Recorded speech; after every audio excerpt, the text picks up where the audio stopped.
আপনাদের ন্যায্য অধিকারটা কি? ন্যায্য অধিকার কি আমাদের? আপনারা কি কি কি দাবি নিয়ে এখানে দাঁড়াইছেন? আমাদের দাবি হলো, সেটা আমি বলতে পারি না, দুঃখিত ভাই। আপনারা শাহবাগের সড়ক অবরোধ করে দাঁড়িয়ে আছেন অথচ আপনারা জানেন না? এটা আমাদের এখনো বলা হয় নাই। আমাদের একটাই দাবি, আমরা আমাদের যে ন্যায্য অধিকার, এই অধিকার জন্য আমরা দাবি।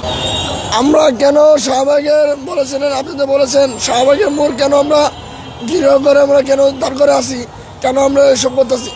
আমাদের নিশ্চয় অধিকার আমরা চাই, এবং আমি নিজে আহত হয়েছি এবং আমার বোন শহীদ হয়েছে। আমরা আমাদের কার্ড পাইনি এখনো। আপনাদের ন্যায্য অধিকারটা কি? ন্যায্য অধিকার কি আমাদের? আপনারা কি কি কি দাবি নিয়ে এখানে দাঁড়াইছেন?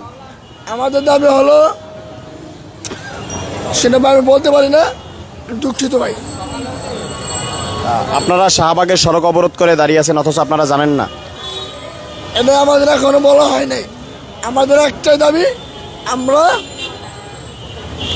আমাদের যে ন্যায্য অধিকার, এই অধিকারের জন্য আমরা দাবি। সেই অধিকারটা কি? সেই অধিকারটা আমি এখন বলতে পারবো না ভাই, আমি সরি ভাই, আমার খেয়াল নাই, আমি বলতে পারবো না ভাই।